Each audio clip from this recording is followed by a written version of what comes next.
कि बड़ी बड़ी अड़चने आती हैं विवाह में। विवाह भी तो एक पवित्र संबंध है। 16 संस्कारों में एक संस्कार है विवाह संस्कार, और कोई गलत थोड़ी कर रहे हैं। अब भले मन में चौथी अवस्था में आया कोई बात नहीं है, लेकिन आज चौथी अवस्था में आ गया कि दुनिया के लोग विवाह करते हैं। विवाह करने से होता क्या है, देखो तो सही, लेकिन शरीर बुढ़ापा शरीर हो गया भैया। और अब जिन लोगों का विवाह नहीं होता ना, बार बार अड़चने आ रही हैं, वो एक मंत्र है, इस मंत्र का जाप किया करें। कौन सा? दुर्गा सप्तशती में वर्णन आता है कि पत्नी मनोरमां देहि और मनोवृतानुसारणीं तारणीं दुर्ग संसारस्य सागरस्य कुलोद्भवा। इस मंत्र का नियमित जाप करे, ठीक है? कौन? पुरुष वर्ग तो सुंदर सी पत्नी मिलेगी, ठीक है? सुंदर सी पत्नी मिलेगी। तुमको ना करना महाराज भजन, ठीक है? हाँ, आपके लिए जिनकी नहीं हो पा रही है, और श्रीमती जी अगर करना चाहे, कन्याओं को करना है, तो क्या कहेंगे कि कात्यायनी महामाई, और कात्यायनी महामाई महायोगिन्यधीश्वरी आनंद गोप सुतम में देवी, आनंद गोप सुतम में देवी पति पे कुर्ती नमा, पति पे कुर्ती नमा। हे प्रभु, हे माँ कात्यायनी, जैसे रुक्मणी ने प्रार्थना की और रुक्मणी की प्रार्थना आपने स्वीकार कर ली, ऐसी हमारी स्वीकार करो, हमको भी पति मिले तो द्वारिकाधीश ही मिले। बोलो कृष्ण कन्हैया लाल की। तो ये प्रार्थना करो। ये कहते हैं मंत्राधीनस्थ देवता, यदि शुद्ध उच्चारण हो तो आपको ने जो कर्म किया है उसका फल आपको क्या सूद और ब्याज के समेत वापस मिलेगा। भगवान किसी का रक्त थोड़ी है। तुम भजन करके देख लो 41 दिन मेरे कहने पर, गारंटी। अगर उसका रिटर्न वापस ना मिला है प्रभु जी, अगर आपने कोई भी कर्म किया है उसका रिटर्न आपको मिलना। अगर आपने पानी पिलाया है तो वो पानी आपके साथ नहीं जाने वाला। भगवान की कथा आती ना, बाली को मार दिया था, लेकिन उस ऋण को भी लेकर नहीं गए, उस ऋण को भी छोड़ा ही। गांधारी ने श्राप दे दिया था, उस ऋण को भी यही छोड़ना पड़ा।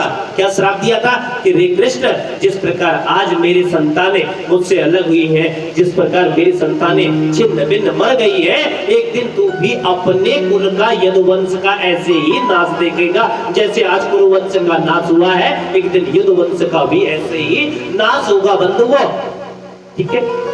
तो अब करदम जी ने भजन किया, और भजन करते करते करते करते आज नारायण प्रसन्न हो गए। बोलो नारायण भगवान की। और नारायण जी कहते हैं कि महाराज भजन कियो ब्याह के लिए। अब कैसे कहे चौथी अवस्था में शर्म लगे कि ना ना ना ना, कहा कोई बात नहीं, वैसे तो मैं तुम्हारी बात पक्की कर आया था कि कहा रुको रुको महाराज, कहा स्वयं मनु महाराज है, और मनु महाराज की 3 पुत्रियां आकृति, देवभूति और प्रसूति, और 2 पुत्र है प्रियव्रत और उत्तानपाद। जो बीच की पुत्री है देवभूति, देवभूति के संग मैं आपका विवाह पक्का कर आया था।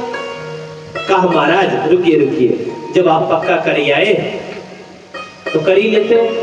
तो भगवान ने भी कहा, मैं भी यही सोच रहा था कहीं ऐसा तो नहीं मन मन भावे मुंह हिलावे, मन में तो है, लेकिन महाराज मना कर रहे हैं। कहा प्रभु अब शर्म लगती, कैसे कहूँ इतने लोगों के सामने कि हाँ मेरा मन कर रहा है, मेरा क्या है जाए भैया, कैसे कहूँ इस बात को, लेकिन हाँ बड़ी इच्छा है। लेकिन अब आपने कह दी तो शर्त मेरी एक रहेगी, क्योंकि आपकी छवि देखने के बाद नारायण बिल्कुल विवाह में अब कोई मन ही नहीं है। पहले तो था, लेकिन आपकी छवि को देखने के बाद अब तो विवाह नहीं। कहा विवाह तो करना ही पड़ेगा जब मैं बात पक्की करी है। कहा तो मेरी भी एक शर्त है। कहा शर्त क्या रहेगी? कहा शर्त ये रहेगी कि पुत्र बनकर आपको आना पड़ेगा मेरे घर। लो कर लो बात, क्या मांग लिया? पुत्र बनकर आपको आना पड़ेगा। और नारायण ने कहा ठीक है। और पुत्र कहा यहाँ कह दिया पुत्र आपको बनकर आना पड़ेगा। वहां सारा काम हुआ, फेरे का नंबर आया, और फेरों में कोई होता ना, आपने देखा होगा आज का जनमानस क्या करता है, पहला फेरा, दूसरा फेरा, तीसरे फेरे में, चौथे फेरे में तो चला ही नहीं जा रहा जी। कि क्या हुआ? कहा पैरों में बड़ा दर्द हो रहा।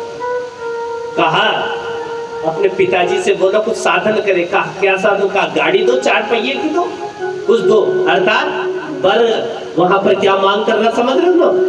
यही चल रहा ना आजकल कि नहीं हम तो इतना लेंगे तभी अगले फेरे में बढ़ेंगे भैया। अरे क्या कुरीतियां आ चुकी है, देख रहे हो? तो ऐसे ही बड़ा सुंदर प्रसंग है, ध्यान देना। ऐसे ही करदम जी महाराज भी अब रुक गए। करदम जी को कहा चलो महाराज। कहा हम तो नहीं चल रहे। कहा हमारी एक मांग है। क्या दहेज मांग रहे हैं पता है करदम जी? कहा एक मांग है। कहा क्या मांग है? कहा एक पुत्र होते ही हम संन्यास ले लेंगे। तुमको विवाह करना है तो करो भैया, एक पुत्र होते ही हम क्या ले लेंगे? संन्यास ले लेंगे भैया। और अब कहा जैसी तुम्हारी इच्छा। फेरे हो गए पूरे। अब फेरे कितने पूरे हुए? फेरे कितने होते हैं? 7 फेरे। 7 नहीं, वचन होते हैं 7 और फेरे होते हैं 4। याद रखना, धर्म अर्थ और काम में हमेशा स्त्री आगे होती है, लेकिन जो चौथा फेरा होता है मोक्ष का, उसमें पुरुष स्त्री को भी छोड़ देता है और स्वयं आगे लग जाता है चौथे फेरे में। तो नियमानुसार, शास्त्रों के अनुसार फेरे कितने होते हैं? 4 ही फेरे होते हैं, ठीक है। वचन होते 7। अब चौथे फेरे में आपने देखा होगा कि पुरुष आगे चला जाता है, तो अपनी कुटिया में लेकर आए करदम जी, और करदम जी ने बड़े भाव से आदर सत्कार के साथ कि आज तो बहुत बढ़िया हो गया भैया, कुटिया में पधारी और कहा कि प्रभु ये कुटिया जो विदुषी राजकुमारी और एक संत की कुटिया में, और कहती है महाराज ये आपकी कुटिया। नीचे देखा सैकड़ों बिल बने हैं, ऊपर घोंसले। कहा तुम कहाँ रहते हो? कहा वो जो थोड़ा सा छोटा सा आसन है 1.5 फुट का, उसी आसन पे मैं। मुझे क्या करना? भजन करना है, बाकी क्या करना भैया। अब आज तक तुम नहीं थी, अब हम 1 से 2 हो गए, तो आओ तुम बैठो, तुम्हें घर तुम्हारा है, जैसे संवारना संवारो।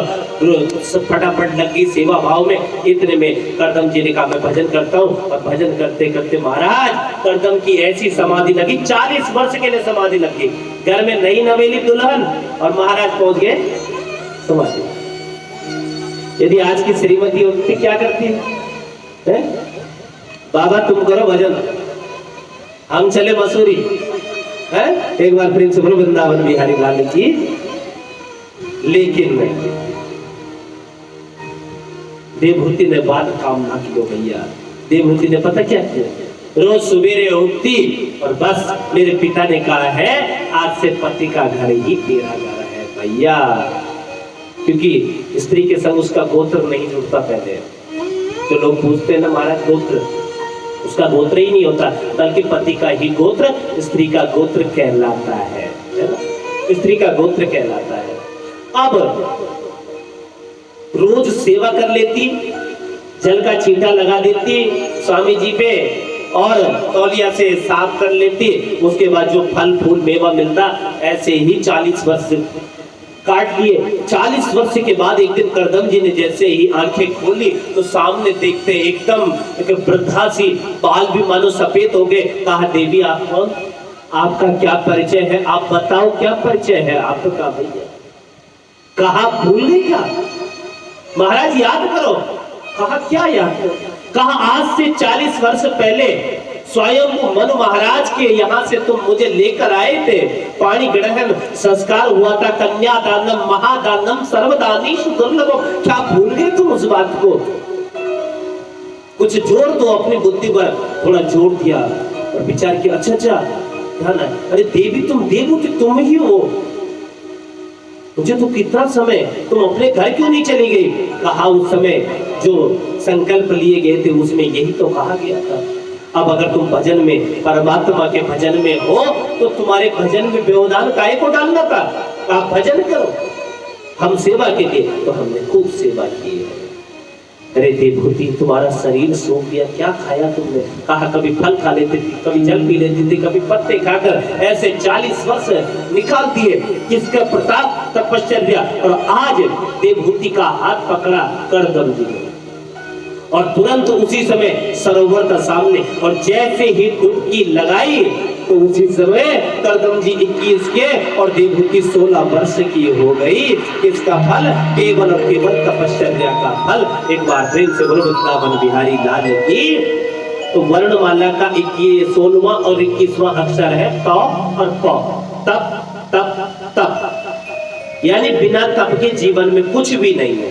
किसी भी क्षेत्र में रहो, कहीं भी रहो, यदि जीवन को सदना है तो तपना पड़ेगा।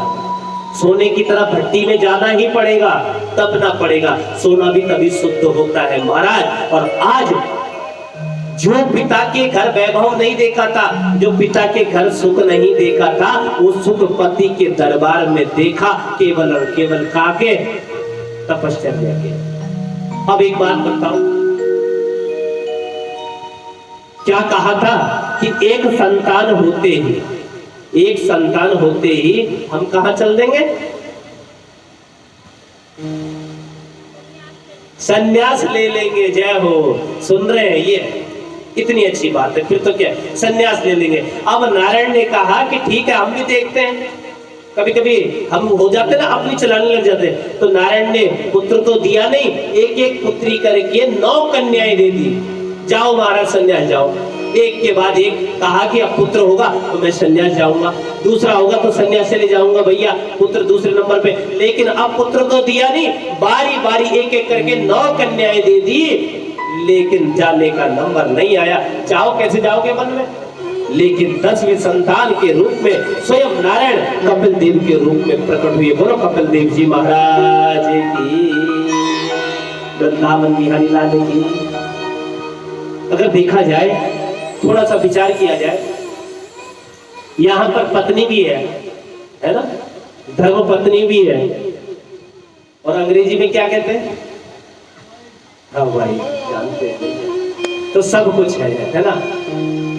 तो कहते हैं कि अगर थोड़ा सा हम इस पर विचार करें ना, तो 3 तरह के बता रहे हैं। जिस प्रकार सृष्टि त्रिगुणात्मक है ना, उसी तरह पत्नी पति के पद चिन्हों पर चले, पति के पद चिन्हों पर चले।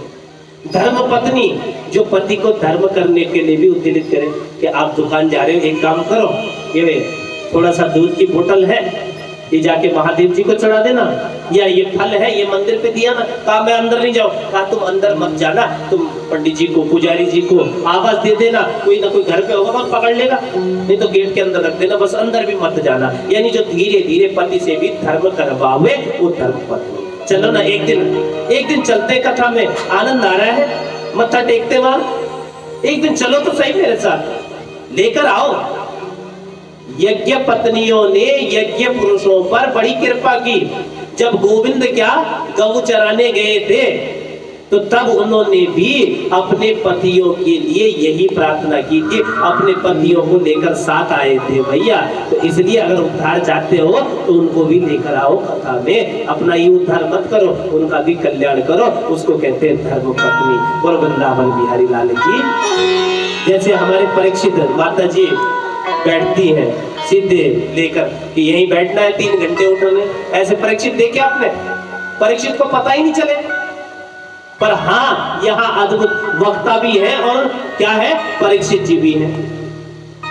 तो ये तो करो कथा और भी प्रभावशाली होगी ही।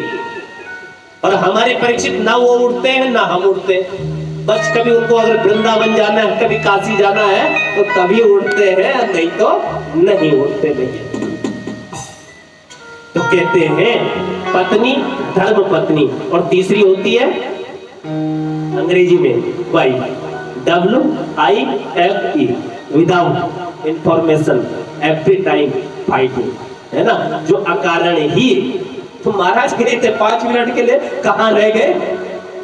तो कहा ये तीनों प्रकार की है, लेकिन वास्तविक रूप में हमारा जो सनातन है वो सनातन यही सिखाता है पत्नी और धर्म पत्नी का, कि जो धर्म के लिए भी प्रेरित करती है। और आज देवहूति ने धर्म ही किया है तो धर्म की यही संज्ञा देता है प्रत्येक माता। इस कथा को ध्यान से सुनना। हर माँ, सरस्वती भी है, लक्ष्मी भी है, तो वही काली भी है, रणचंडी भी वही है। तुम अपने को क्यों समझते हो कि हम कुछ नहीं कर सकते, आप सब कुछ कर सकते हो। जब धर्म खतरे में पड़ गया है, जब किसी प्रकार इस प्रकार की विपदा, तो हमको निकलना पड़ेगा घरों से, जोड़ना पड़ेगा सबको, बहुत जरूरी है। आज हम देख रहे हैं माताओं की संख्या कितनी है, पुरुषों की संख्या तब भी कम है। अब धर्म कौन करता भैया, इतना लगा लो। पुरुषों को क्या कहते हैं, अगर पत्नियों को वाइफ कहते हैं, तो पुरुषों को अंग्रेजी में क्या कहते हैं बताओ, जो अंग्रेजी पढ़ते हैं? हस्बैंड, यही पढ़ते हैं, अंग्रेजी भी इनको नहीं आती। हस्बैंड, बैंड देखा है ना, वो बैंड कोलू का बैल होता ना, कहा जो उस तरह से घुमा हुआ है वो हस्बैंड है महाराज। वो सुबेरे गया और शाम को आया, उसको कोई पता ही नहीं, रख दिया उसके लिए, ये थाली रखो खाओ, और फिर खराटे में जाके सो गए, फिर सुबेरे उठे, फिर उसी पे डेली का रूटीन। तो फिर उसका जीना जीना नहीं है भैया। किस लिए जी रहे हो, है किस लिए जी रहे हो? अगर ये मानव शरीर मिला और इसमें आनंद नहीं लिया तो जीवन धिक्कार है। वो आनंद, वो बैकुंठ, वो स्वर्ग कहाँ है? ना हम वसामि बैकुंठम, ना हम योगिना में हृदय, न तो मैं बैकुंठ में हूँ, न मैं योगियों के हृदय में। भक्त जहाँ मुझे प्रेम से पुकारे, मैं उन्हीं भक्तों के बीच विराजमान हूँ। बोलो भक्त वत्सल भगवान की, वृंदावन बिहारी लाल की, राधा रमण सरकार की जय। एक बार प्रेम से जय जय श्री राधे।